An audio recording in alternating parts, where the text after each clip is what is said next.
historia, con Javier García Isaac y Pedro Fernández Barbadillo.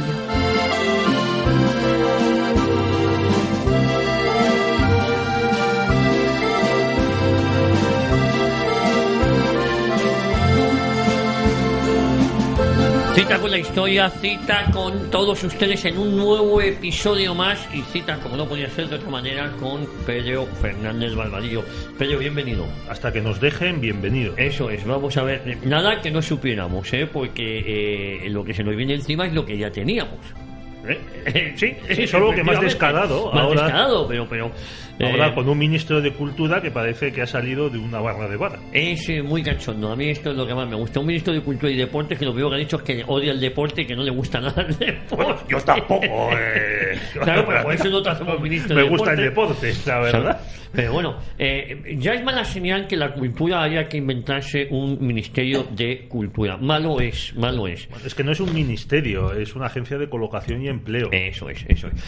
No eran suficientes los 13 ministerios de Rajoy, que lo han subido a 17. Claro, cada vez que hay un ministerio nuevo, la de gente que se coloca es mucho. Es que esto era la emergencia social, querido Javier. Sí. Poner un 50% más de ministerios. Sí, eso es, ni más ni menos. Y que haya 14, muchas más, me parece que son 6 hombres y el resto son mujeres, cosa que está muy bien, pero no es paridad. Efectivamente. ¿Dónde está la paridad de la paridad? Con perdón. Sí, la paridad de la paridad. Si tan buena es la paridad y hemos de conseguir la paridad, oye, aquí sobran mujeres. La que me sobra posiblemente sea no sé si es la novia de Garzón o la amiga de Garzón o la mano derecha de Garzón en Justicia, Lola Delgado, para los amigos. Oye, una pájara de cuidado. Y Margarita Robles en defensa. En los defensa y CNI. No hay cosa mejor que los rojos haciendo la mili. Si les das las insignias de cabo y hay que ver cómo se ponen. Oye, Carmen Chacó, después de pasar por el Ministerio de Defensa, cambió bastante, ¿no? Su visión que tenía del ejército. Nunca fue santo de mi devoción, a pesar de que en este país ya sabemos la tradición que hay de poner ensalzar a los muertos, por muy malos que hayan sido en vida. Hombre, cambiaría su opinión del ejército, pero me acuerdo de que después de dejar del ministerio firmó con Felipe González una tribuna para ofrecer una solución al problema catalán y era federalismo. Hombre, claro, pero es un problema que ellos mismos se han creado y eso lo dice mucho Carlos Chinchilla en esta casa, que el siguiente estadio de lo que es el modelo autonómico es el federalismo. Y yo digo que la evolución lógica al final es la desaparición de España como la conocemos. Es la preeminencia, que eso es algo que se buscó en el 78, de los regionalismos, luego autonomismos, luego países, llámalo como te dé la gana, Unión Federal, pero al final la desaparición de España. Este gobierno está en la misma línea que el otro gobierno. Mucha soberanía a Europa, mucha Europa, poca España. Pues así es. Esa es la línea. Pero mira, me quería decir de Margarita Robles, esta señora que ahora es ministra de Defensa, pues fue antes juez, magistrada juez de lo penal, y en los años 80 en Barcelona fue juez tutelar de menores de Barcelona. Eso lo pones en tu libro, además. Sí. Eternamente franco, sí señor. Sí señor, al hablar de los supuestos niños robados. Entonces, en el año 87, una chica catalana de 15 años de edad que estaba embarazada y luego tenía otros problemas en casa, y también tenía problemas ella, pues quedó bajo la tutela de la juez decana del Tribunal Tutelar de Menores de Barcelona, que era Margarita Robles. Y después del parto, según denuncia ella, se le dijo que había tenido un niño, pero que este había nacido muerto. Entonces, año más tarde, esta chica, ya recuperada de sus adicciones, ya con la vida reconstruida, descubrió que había parido una niña sana y que había sido adoptada sin que ella le diera su consentimiento. Esto lo encontró a su hija en 2013. La juez que autorizó el procedimiento fue Margarita Robles, ahora la flamante ministra de Defensa y jefa del CNI. También exvocal del Consejo General del Poder Judicial, exsecretaria de Estado de Interior con Belloc, exsecretaria de Estado de Justicia. Y los adoptantes, según denunció la madre, fueron una pareja amiga del hermano de Núria de Gispert, política racista de Convergencia Democrática de Cataluña, a la Junts por no sé qué, y que llegó a ser presidenta del Parlamento Regional. Y todo esto lo pueden leer nuestros oyentes, no solo en mi libro, sino también en uno de los últimos reportajes que publicó la revista Interview antes de cerrar, en diciembre del 2017. Recientemente murió un amigo mío fue director de Interview, José Cabero. Yo era muy amigo de su hijo, a él le conocí mucho también, le entrevisté. Tenía diferencias ideológicas con él insalvables, pero efectivamente falleció, y era un gran tipo. Pasó sus últimos años profesionales en Intereconomía, ¿no? Y era muy interesante, tiene libros muy interesantes. Fue la mano derecha del ministro Ordóñez, el del Paco divorcio, Ordóñez. de Paco Ordóñez, bueno. Oye, Y no fue mal ministro de Exteriores. No, sobre todo teniendo en cuenta que veníamos pero fue de... ministro de Justicia, por eso te lo comentaba. Sí. Yo creo que fue ministro de Justicia. Sí, fue ministro de Justicia cuando la de ley un del CD, divorcio, sí, y fue el que introdujo el divorcio. Antes también fue ministro de Hacienda, y es el que nos introdujo el IRPF y el impuesto de patrimonio. Sí. Que todavía seguimos con él, con el patrimonio. Aquí las reformas temporales, él dijo que iba a hacer patrimonio, era un impuesto temporal simplemente para actuar a efectos censales, para conocer la riqueza que había en España, y nos hemos quedado con él, llevamos como 40 años con él. Oye, el tema que vamos a tratar hoy. Sí, vamos al asunto. Pues mira, este año se cumplen 1300 de la elección de Pelayo como rey en Asturias, después del desastre y el hundimiento del reino visigodo y la invasión musulmana. Y para hablar de este asunto, del comienzo de la Reconquista, pues mira, qué mejor que hacerlo con nuestro amigo Pío Moa, que acaba de publicar un libro que se titula La Reconquista y España, en la esfera de los libros. La Reconquista es uno de los puntos fundamentales de la historia de España, no solo en tanto en cuanto nosotros descendemos, incluso te diría yo que étnicamente, de los reconquistadores, sino que es un punto de batalla de la historia actual, del actual discurso político. Así como la memoria histórica también alcanza la Reconquista. Bueno, me comentan desde control, ya tenemos a don Pío Moa. Insisto, el programa de hoy hablando sobre la Reconquista, que es precisamente el último libro de don Pío Moa. Don Pío, muy buenos días. Hola, buenos días. Lo primero, bienvenido aquí a su casa, Radio Ya, a Cita con la Historia. Muchas gracias. Don Pío, la importancia de este libro, el por qué era necesario este libro. Bueno, vamos a ver, la Reconquista está siendo negada por muchos, es más, no solo la niegan profesores, universitarios y tal, sino que además prohíben que se la mencione, prohíben a sus alumnos que se la mencione, lo cual ya es bastante excesivo, ¿no? Pero, por otra parte, como trato en la primera parte, pues la Reconquista es una palabra que describe muy bien un fenómeno histórico esencial en la configuración de España, ¿no? Y lo describe muy bien porque fue un fenómeno de lucha entre España y Al-Ándalus, o sea, de España por recuperar España y por expulsar a Al-Ándalus, que había invadido antes la propia España, que era ya una nación, con el reino hispano-godo, ¿no? Uh-huh. Esto, digamos que bueno, allí analizo un poco los argumentos que dan unos y otros, y verdaderamente es lo que sorprende es, como dice Sabine Fanjul, es el nivel de inepcia intelectual en que ha caído la universidad, o gran parte de la universidad en España, ¿no? Y por otra parte, el fundamento real de esta negación de la Reconquista es la aversión a España, o sea, el odio a España, ¿no? Es un odio que se presenta, es el odio a las tradiciones españolas. Por ejemplo, lo vemos ahora mismo en el actual gobierno, que dice que la patria nueva es Europa. Lo dice un tío que odia a España, porque si no diría eso, y que además no tiene ni idea de Europa. Querido Pío, yo me pregunto si algún presidente francés diría a sus conciudadanos que su patria, la patria de los franceses, es Europa. No lo diría nadie.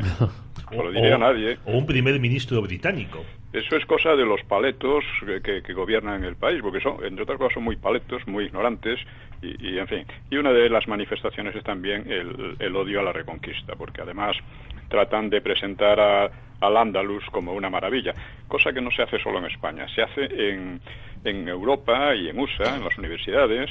Al Andalus se presenta como una especie de paraíso, una cosa verdaderamente demencial, ¿no? Y esto lo he tratado también. Ahora ha salido un libro, El mito del paraíso andalusí, de un profesor useño cubano, Perdona, se llama Darío Fernández Morera. Exactamente, exactamente. Y su libro lo ha publicado Almuzara y yo espero poder entrevistarle en las próximas semanas, porque muy bien. como decía antes al principio del programa, la Reconquista y su negación es un tema capital en la historia de España. Es que perdona, Pío, es que decía yo, es que no solo descendemos, vamos a decir, ideológica y religiosamente y políticamente de los reconquistadores, sino que incluso descendemos racialmente, porque a medida que iban descendiendo los cristianos hacia el sur, la población de origen árabe y norteafricano se iba concentrando en territorios más pequeños, también porque ellos mismos querían así. Sus imanes les decían que no podían vivir bajo los cristianos porque eso sería contaminarse y arriesgarse a perder la fe. Entonces, como digo, se acaban concentrando en el Reino de Granada y muchos de ellos acaban regresando a África, se acaban yendo. Sí, bueno, digamos que la población, tanto bereber como árabe, fue siempre muy pequeña, ¿no? Realmente, según los mapas genéticos actuales, pues la población española es con gran diferencia de origen prerromano.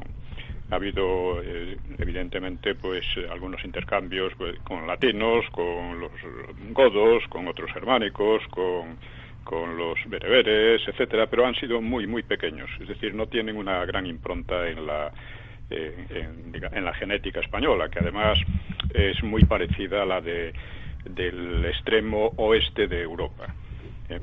Bueno, en todo caso, la cuestión es que la población, por otra parte, la población islámica en España, llegado un momento, era en gran parte de origen español también, era gente conversa, ¿no? Es decir, que la mayor parte de los habitantes de Al-Ándalus, llegado un momento, pues se islamizaron, pero su origen, digamos, racial, por decirlo de alguna manera, pues era el mismo que antes, ¿no? Y bueno, para acabar con la importancia de la población, Pío, quiero destacar que cuando se produce por Fernando III el Santo, el rey de Castilla y rey de León, la conquista del Valle del Guadalquivir, por ejemplo Sevilla y su comarca quedan vacías, como digo, porque lo piden los propios musulmanes, se van, y entonces para repoblar toda esa comarca y repoblar todo el Valle del Guadalquivir es que vienen españoles de todos los puntos de España. Vienen catalanes, aragoneses, navarros, leoneses, asturianos, vascos, gallegos, incluso vienen unos porcentajes muy pequeños, pero vienen de población europea. Sí, bien, efectivamente, de toda la población se hace, sobre todo en las ciudades, porque se repobló, hubo el fenómeno de la repoblación que siguió varias etapas. Al llegar ahí a esa época, pues se centró más bien en las ciudades. En el campo siguieron viviendo algunos musulmanes, y luego siguieron viviendo musulmanes en Granada, musulmanes que no eran bereberes ni árabes en su mayoría, ¿no? Y bueno, es muy importante ver cómo, volviendo al mito andalusí, cómo realmente Al-Ándalus en España siempre fue un poder despótico y extranjero. Los propios muladíes estaban en revuelta casi permanente contra sus amos, vamos a decir, contra los dirigentes, que eran casi todos árabes, y que basaban su poder en un ejército que se componía mayormente de bereberes y esclavos de origen eslavo, muchos de ellos, y también negro, ¿no? Bueno, pues este ejército, que era extranjero y era visto con verdadero odio tanto por los mozárabes, o sea, los cristianos que seguían viviendo en Al-Ándalus, como por los muladíes, que eran los que se habían convertido, pues cuando estalla el califato de Córdoba, pues Al-Ándalus se divide en taifas. No hay ni una sola taifa muladí. Bueno, creo que hay una en el Algarve o por ahí, ¿no? Todas las taifas son o árabes, o bereberes, o eslavas, porque los eslavos, aunque llegaban como esclavos, algunos de ellos alcanzaron verdadero poder militar, ¿no? Es decir, que en todo momento se trató de un poder, por así decir, que no extranjero, ¿no? Y esto se puede comparar con lo que pasó con los godos. Los godos, en cambio, se integraron. A partir de lo Vigildo hubo un proceso de integración fundamental. Y cuando llega la Reconquista, la Reconquista se hace un poco señalando la identidad entre la idea de España y la idea de los godos. Esto pasa en la marca hispánica. En fin. Nos podríamos extender mucho, pero la cuestión es esta. Al-Ándalus fue siempre un poder extraño, muy despótico, basado en un ejército extranjero, en el que había el tráfico de esclavos, por otra parte, era una de las bases de la economía. Y, bueno, efectivamente tuvo una cultura, la cultura, digamos, alta cultura, o cultura de élite, fue durante varios siglos superior a la de España. Pero hay otra cultura, la cultura popular, pues yo creo que con la manera de valorar que tenemos hoy día estas cosas, la cultura popular era muy superior en España que en Al-Ándalus.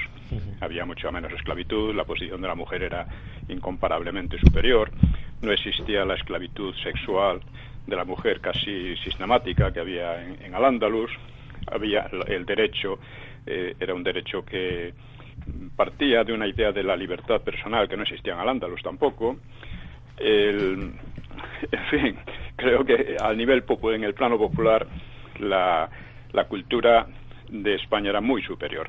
Y en el plano de la cultura de élite, quiero decir, el pensamiento, la técnica, la ciencia, etcétera, que durante mucho tiempo fue superior a la del Al-Ándalus, esta se estancó a partir del siglo XII, XIII, mientras que es la época en que la cultura europea en general, y aquí en España también, claro, pues se desarrolla de una manera ya que supera totalmente a la islámica. Bueno, en esos siglos que ha citado, el 12 y el 13 es cuando se empiezan a fundar las primeras universidades en Europa. También, por supuesto, en España. Empieza la Universidad de Palencia, creo que se llama Estudio General, empieza en Palencia, pero luego se traslada a Salamanca y se conoce hoy día, la conocemos como la Universidad de Salamanca. Sí. Es más, en España se desarrolló, cuando llega el siglo XVI, España es quizá el país europeo con más universidades y en todo caso el que tiene más estudiantes superiores. Y luego España traslada ese modelo universitario a las Indias recién conquistadas. Sí, efectivamente. Es decir, que muchas veces nos olvidamos de que uno de los puntos fundamentales de la eminencia, de la preeminencia española en el siglo XVI, pues viene precisamente de su población universitaria, que daba lugar a funcionarios capaces y a muchas cosas, ¿no? No solo eran los tercios y los conquistadores o los navegantes, era también este otro aspecto, ¿no? España era uno de los países más cultos del mundo entonces, ¿no? Hombre, sobre las mujeres, antes de que acabemos con este asunto, mira, también hay testimonios de escritores andalusíes, musulmanes, por supuesto, que despotrican del cristianismo, y uno de los motivos que dan es que las mujeres de los cristianos pueden pasear solas y sin velo por las calles de Córdoba y de otras ciudades, y que eso es un pésimo ejemplo. Incluso dicen que no hay que fiarse de los sacerdotes que usan a esas mujeres como sus concubinas, y que por eso de ninguna manera los musulmanes deben frecuentar las iglesias de los cristianos. Bueno, es natural. Digamos que en Al-Ándalus había dos tipos de mujeres. Unas, vamos a decir, las esposas legítimas, por decirlo así, que vivían muy enclaustradas y salían a la calle enfundadas en el burka. Y otra, las mujeres que eran verdaderamente esclavas sexuales, que además se vendían en el mercado, y en los mercados además los mercaderes les enseñaban a tomar posturas provocativas para encender un poco a los compradores y que les pagaran más, cosas así, ¿no? Es decir, eso era una doble situación de la mujer en Al-Ándalus, en todo caso una situación muy poco envidiable, ¿no? Don Pío, las razones de la pronta caída del reino godo, eso también es algo que llama poderosamente la atención, ¿no? Sí, lo he estudiado allí porque se ha elucubrado de una manera realmente vergonzosa sobre eso, ¿no? Bueno, vergonzosa, quiero decir, arbitraria. Sí. Arbitraria. La verdad es que a veces se ha comparado con la conquista romana, que tardó tanto. Pero es que los romanos no conquistaron España, no conquistaron una nación. Tuvieron que ir conquistando a tribus, pueblos, cada uno de ellos en armas y además cada uno de ellos muy distinto y que solían estar en guerra unos con otros, etcétera. Por eso fue tan lenta y tan difícil. Pero el reino hispanogodo de Toledo era un reino ya muy organizado, muy centralizado, y como dice García Moreno, y eso hace que este tipo de estados caigan con más facilidad si pierden algunas batallas importantes.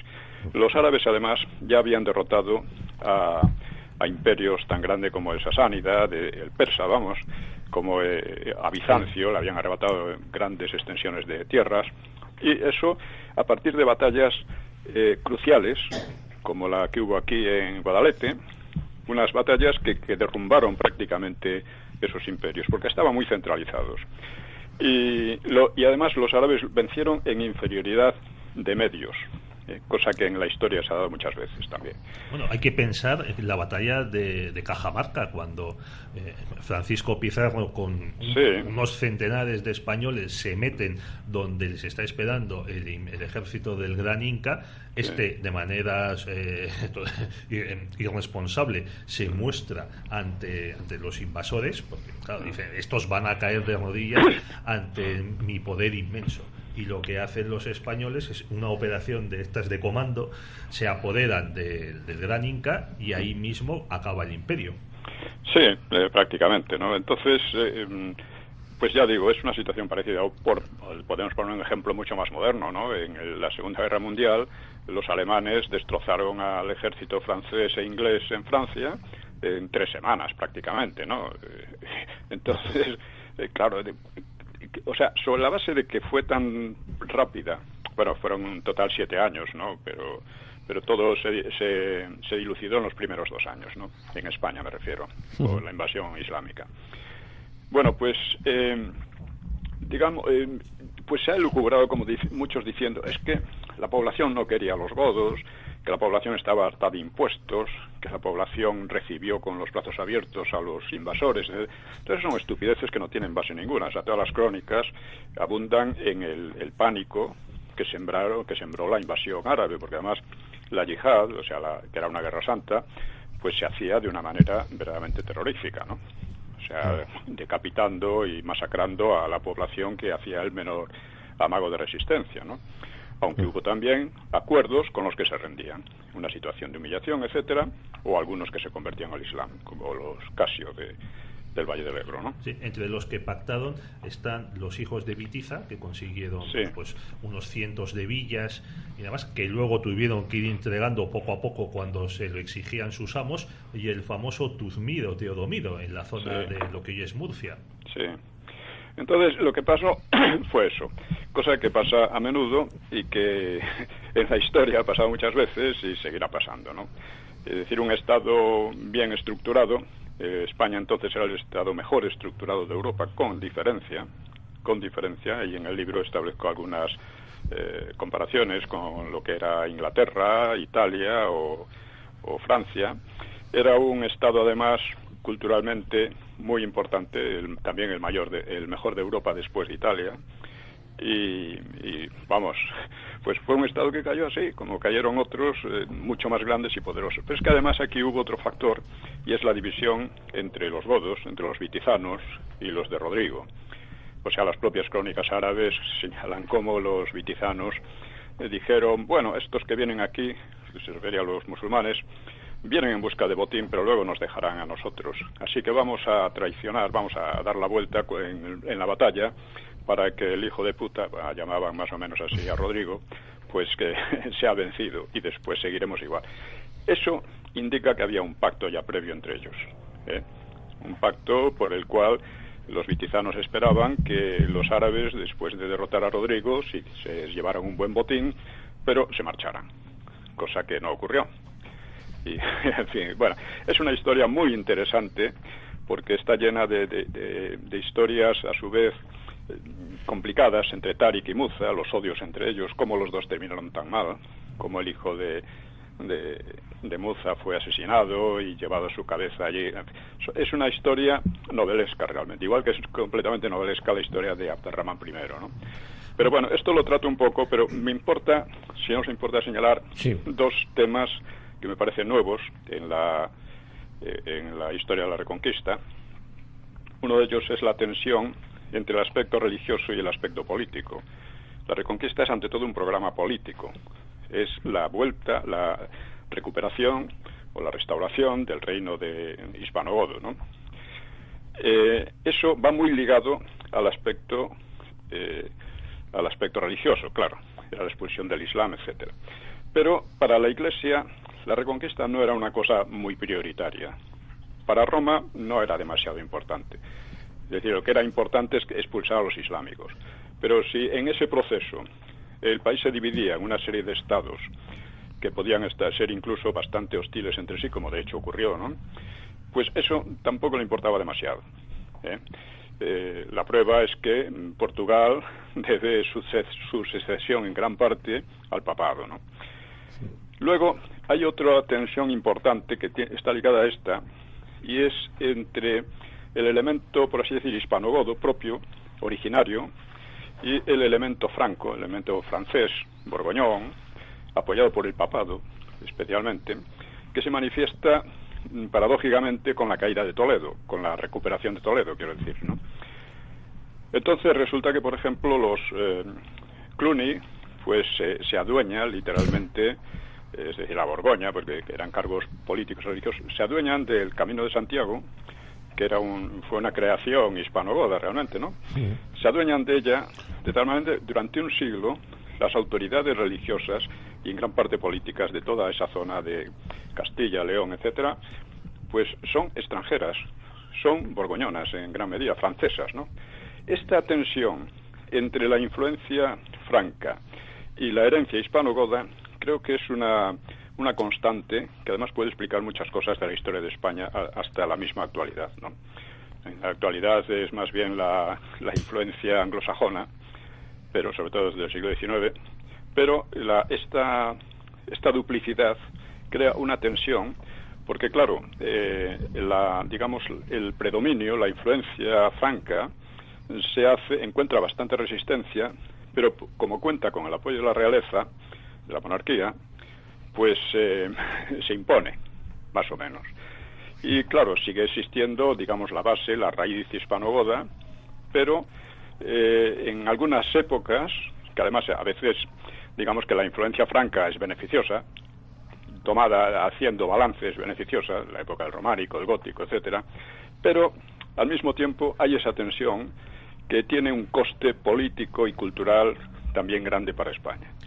Aquí hicimos un programa sobre la liturgia llamada mozárabe, el sí, rito hispánico, y que era propio de España, que nace durante la monarquía visigoda y que es un rito que por presión, como tú dices, de los cluniacenses, acaba siendo sustituido por el rito romano.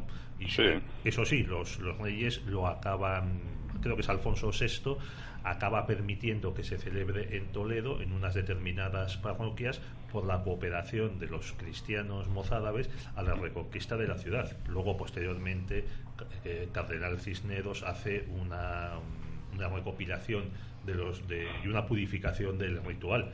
Pero lo que quiero decir es que el rito romano que se celebra hasta el Concilio Vaticano II llega a España para sustituir al mozárabe. Sí, efectivamente, llega un poco como una imposición. El rito llamado mozárabe, que en realidad es godo, vamos, o hispanogodo, pues y partía un poco con influencias sirias y tal, porque claro, el cristianismo había llegado a España desde allí, ¿no?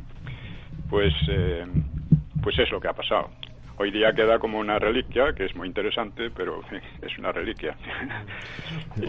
Pero es un ejemplo, ¿no? Políticamente también, España, los reinos de España se van subordinando a veces políticamente a los ideales francos, que, insisto, no tenían un ideal de reconquista. Y esto se ve también porque en el propio siglo VIII se forman en España dos Españas, vamos a decir. La España cantábrica, que parte de Asturias, es muy dinámica en su expansión, en su lucha contra el Islam, y muy claramente reivindicadora del reino de Toledo, el reino hispanogodo, y la España pirenaica, que la crean los francos con la marca hispánica, que ocupaba sobre todo las zonas que actualmente se llaman Cataluña y Aragón, y entonces no era así, claro.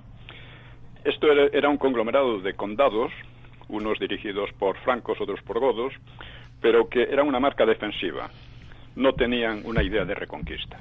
Para los francos la reconquista era una cosa un poco ajena, porque ellos no se sentían godos ni herederos de la España goda, ¿no? Y entonces, pues, efectivamente, tardó 3 siglos, los condados de la marca hispánica tardaron prácticamente 3 siglos en incorporarse a la Reconquista. Y estuvieron siempre un poco vacilantes entre dirigir sus fuerzas hacia el sur de Francia, en contra de los francos, claro, o dirigirla hacia la Reconquista, hacia el sur, hacia España, hacia el sur, ¿no? Y esto fue un problema que se solucionó con una batalla en 1213, en la que los francos con motivo de la herejía cátara, los francos se impusieron, etcétera.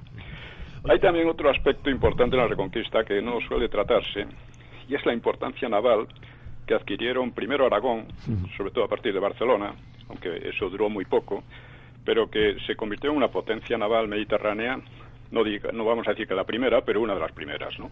Junto con Génova, Pisa y tal, ¿no?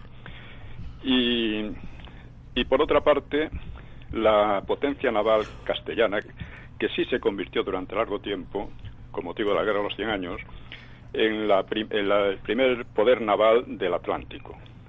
O sea, la flota castellana derrotó a la flota inglesa, que a su vez había derrotado a la francesa, la derrotó en varias ocasiones, incursionó por todo el sur de Inglaterra, etcétera, y llegó a derrotar incluso a una flota compuesta de inglesa y alemana, de la Hansa, de la Liga Hanseática, ¿no? Con lo cual los hanseáticos para comerciar en el Golfo de Vizcaya tenían que pedir permiso a Castilla, ¿no? Es decir, que cuando llega el descubrimiento de América, pues digamos que España tiene ya una tradición naval importantísima y por lo tanto no es tan extraño que se produjera el descubrimiento por españoles, ¿no? En definitiva, ¿no? Bueno. Y no hay que olvidar que en toda la historia de la navegación, la historia humana de la navegación, el historial español es el más importante, ¿no? Que descubre América, descubre el Pacífico, pone en comunicación todos los continentes, da la primera vuelta al mundo, etcétera, ¿no?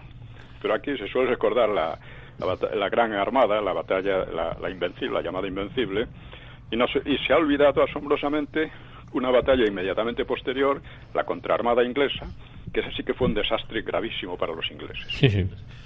Eso, yo a historiadores profesionales les he hablado de esto y ni les sonaba. O sea, estamos en una situación tremenda. Pero bueno. Perdona, el otro día me comentaba un amigo, un joven, 30 años, que tenía a su vez otro amigo que era licenciado en Derecho y en Ciencias Políticas, estas dobles titulaciones que hay ahora, y que no sabía, me dijo, no sabe quiénes eran los padres de la Constitución española. Dice, bueno, entonces... Del 78. Del 78. Dice, bueno, entonces, ¿qué estudian? ¿Qué les enseñan en las clases? Sí, no lo sé. Bueno, sí, yo creo que les enseñan mucha identidad de género. ¿Cómo lo llaman? Enfoque de género. Sí, chorradas de esas, sí. Bueno, oye, Pío, nos has llevado hasta la Armada Invencible, hasta la Vuelta al Mundo, siglo XVI, demás. Vamos a volver 1000 años antes. Yo creo que incluso un poco antes. Mucho más. Y estamos con otros germanos, los suevos. Vamos a ver, el nacionalismo gallego, de la misma manera que el nacionalismo asturiano pues defiende, el nacionalismo andaluz se ha adherido a los andalusíes y a los omeya, pues el nacionalismo gallego pretende encontrar en los suevos la base de la Galicia histórica. Vamos a ver, los suevos, que yo suelo decir que son en la historia pues como un relámpago, porque entran, establecen un reino no solo ocupa Galicia, sino que acaba llegando hasta Lisboa, incluso más al sur, pero que desaparecen en un suspiro, de los que no quedan documentos, hay alguna moneda, hay una división en diócesis de Galicia y poco más. O sea, ¿qué son los suevos? ¿Se les puede asociar al nacionalismo gallego? No, eso es un chiste, realmente no pasa, no tiene otro nivel, ¿no? Pero es como se podría comparar con los visigodos antes de Leovigildo. Antes de Leovigildo, los visigodos eran un pueblo extraño, ajeno a la península, que podían haberse marchado de aquí como se habían marchado, ellos habían iniciado una especie de peregrinación desde Suecia, parece que era su origen primario, a través de todo el este europeo, por el sur, el sur de Europa y habían llegado aquí, pero como habían llegado podían haberse ido, como pasó con los vándalos, por ejemplo, que se marcharon. No, perdona, y que además desaparecen, establecen un reino en lo que es África del Norte, la provincia romana de África del Norte, Túnez, Cartago, son vencidos por los bizantinos y desaparecen de la historia. Quedarían restos, grupos, clanes en esa zona que acabarían pues como mercenarios, como nuevas tribus de bereberes, o mezclándose con los bereberes, pero salen de la historia. Sí. Pues eso fue más o menos los suevos y lo que podían haber sido los visigodos de no ser por Leovigildo. Leovigildo, cuando llega a Leovigildo, el reino godo está muy en crisis y Leovigildo consigue rehacerlo, crea la idea de un Estado nacional realmente español, porque trata de ocupar toda la península en una serie de campañas exitosas, y aunque no llega a ocuparla por completo, pero casi, establece un rito, se aleja de las normas propiamente germánicas para adaptar más bien las hispánicas y las bizantinas, aunque el que adoptase rituales bizantinos no quiere decir que él luchó contra los bizantinos y los expulsó casi por completo de España, ¿no? O sea, no del todo, pero casi. Es decir, con él nace la idea política de un Estado, de una nación realmente. Una nación es una comunidad cultural que en España era básicamente romana o latina, con un Estado propio. Y este Estado propio lo crea Leovigildo, que además trata de suavizar las diferencias entre arrianos y católicos, sin mucho éxito.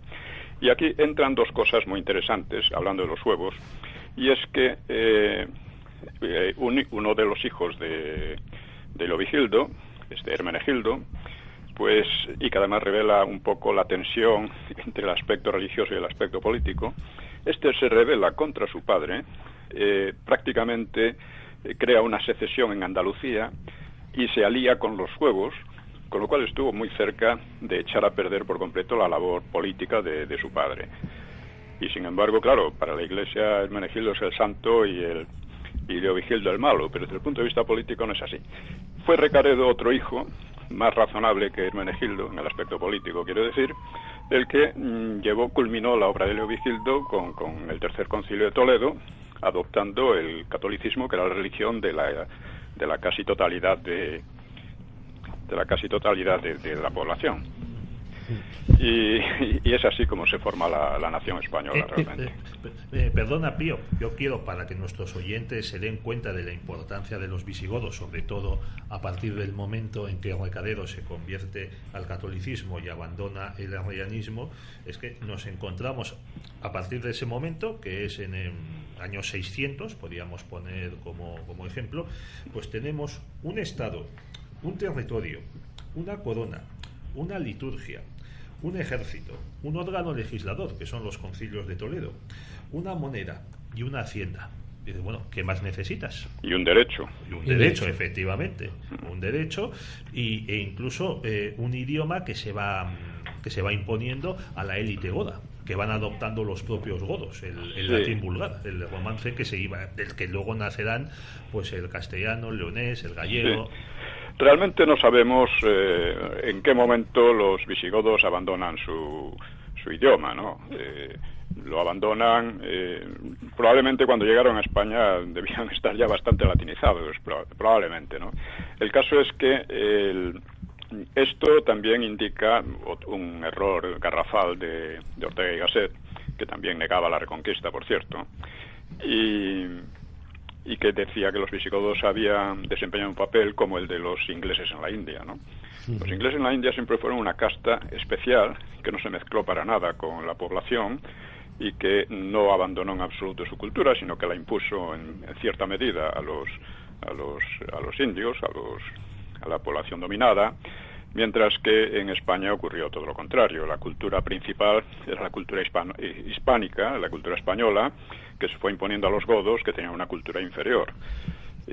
Pero, en fin, este tipo de cosas yo las expongo un poco en el libro y verdaderamente pues revelan un poco hasta qué punto se han dicho tonterías, ¿no? es un cuento de nunca acabar. Don Pío, hay otra cosa que llama poderosamente la atención. A mí me gustaría que usted nos sacara de dudas. ¿Existieron don Pelayo y Covadonga? Yo creo que sí.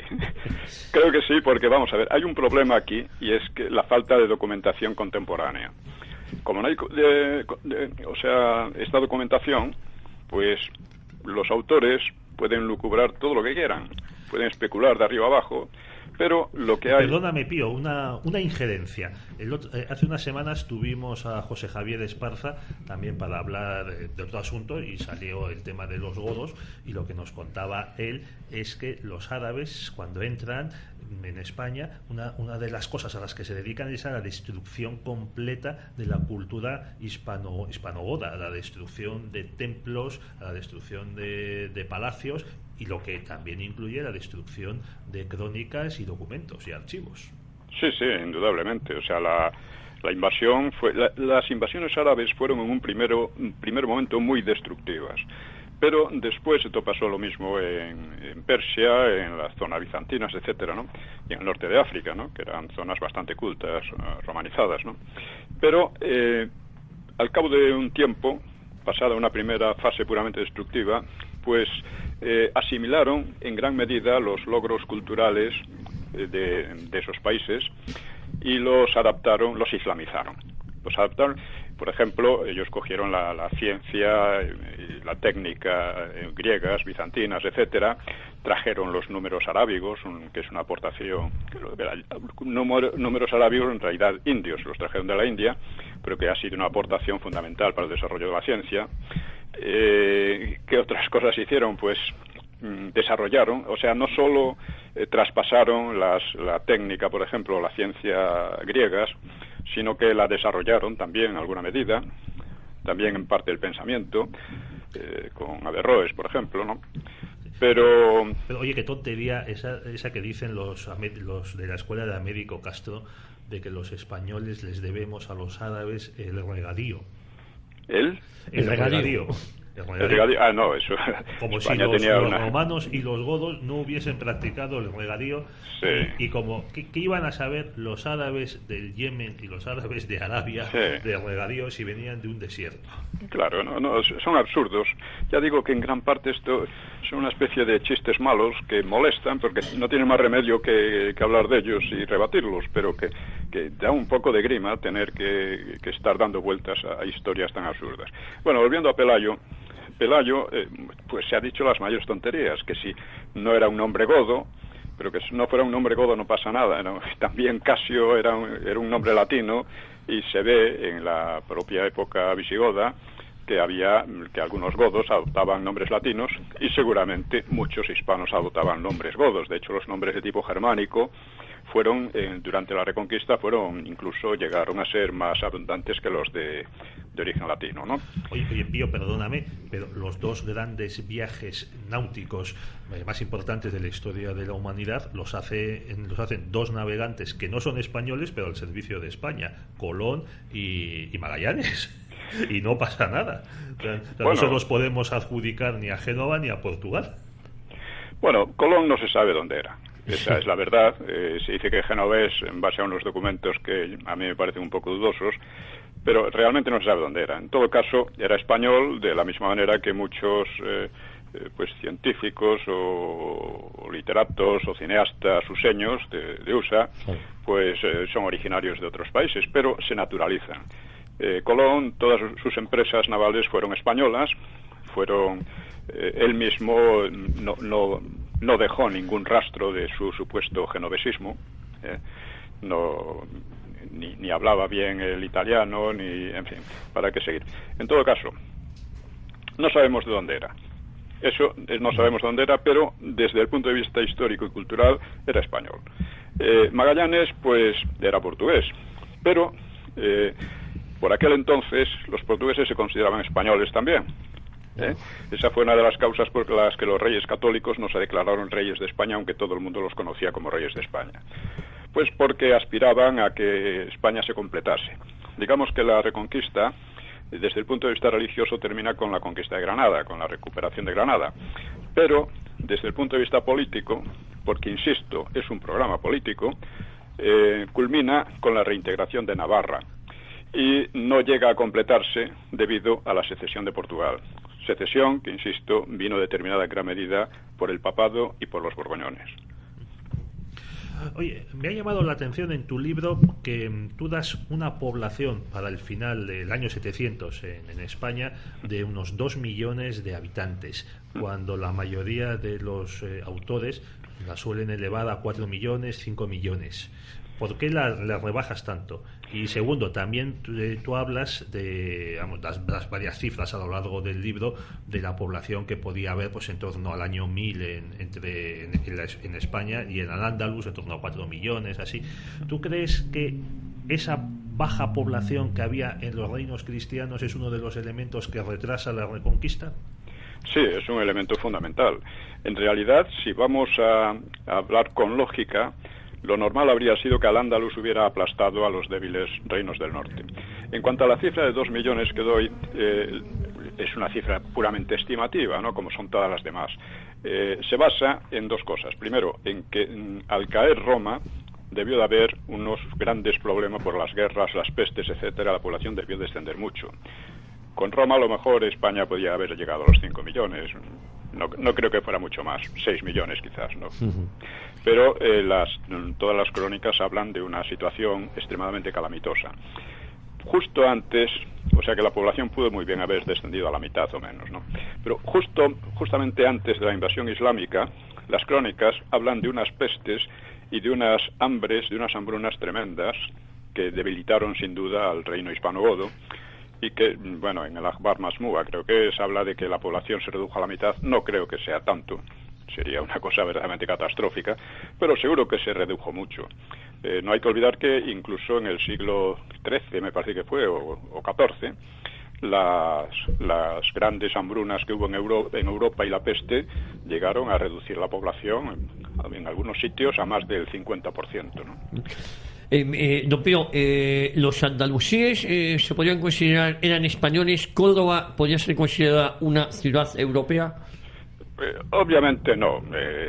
Depende de en qué sentido hablamos. O sea, españoles eran todo lo contrario de los españoles, desde el punto de vista cultural. Porque cuando hablamos de España no hablamos solo de un territorio geográfico. Un territorio geográfico puede cambiar mucho de nombres y seguir siendo el mismo territorio geográfico. Puede cambiar mucho de culturas y seguir siendo el mismo territorio geográfico.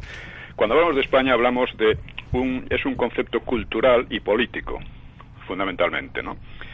Y Al-Ándalus era otro concepto cultural y político radicalmente distinto.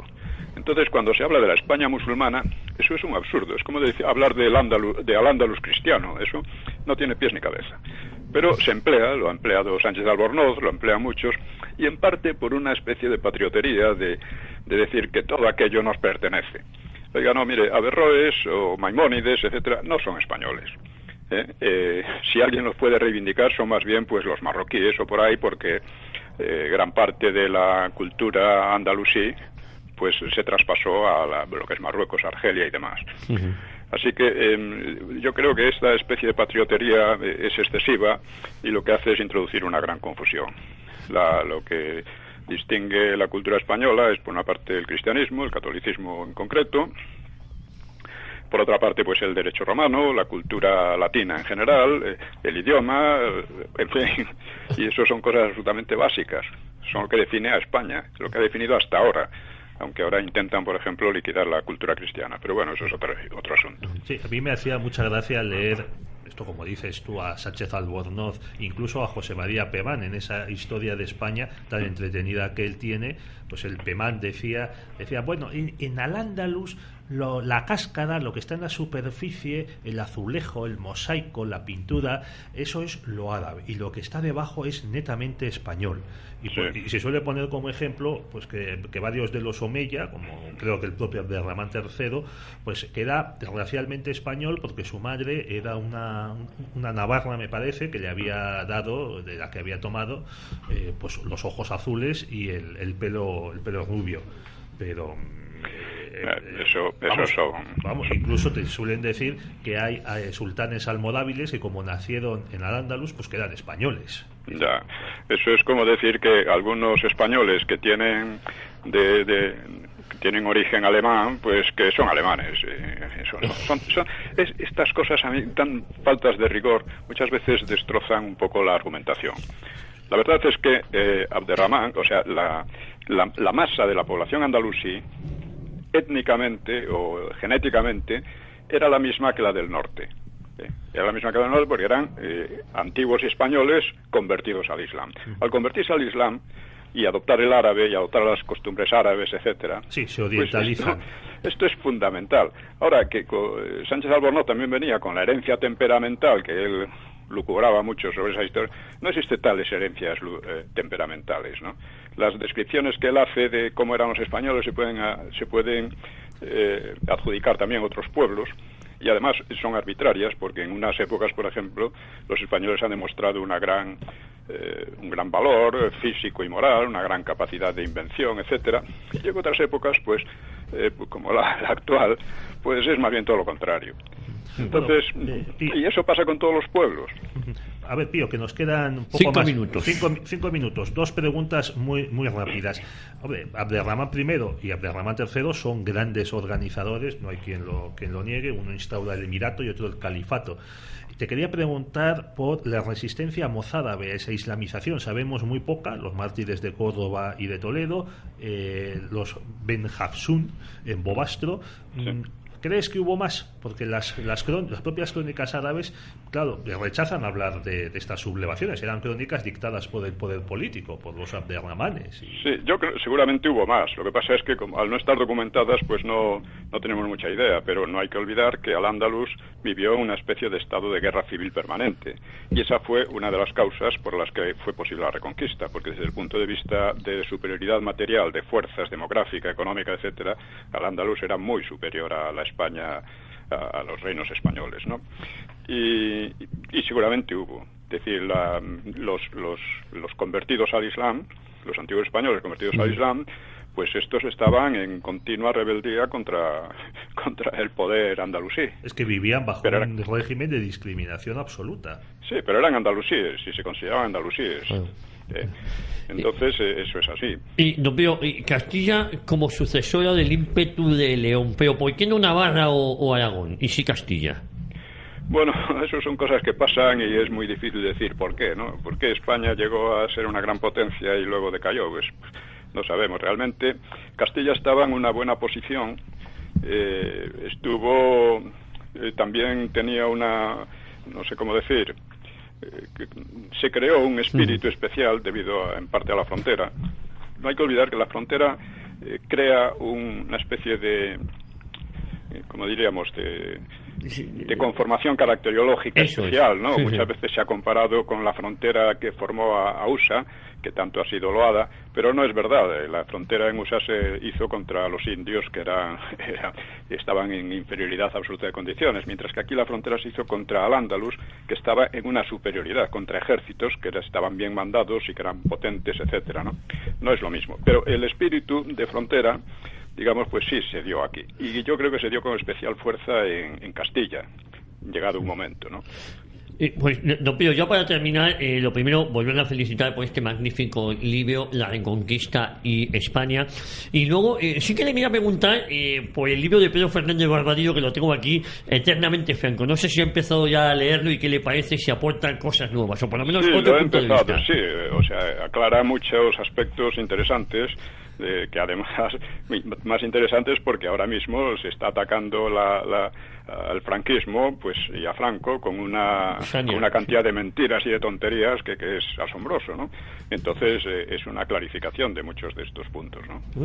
Pues don Pío, como siempre, un placer tenerle aquí en los micrófonos de Radio Ya, en otro programa en Citas con la Historia.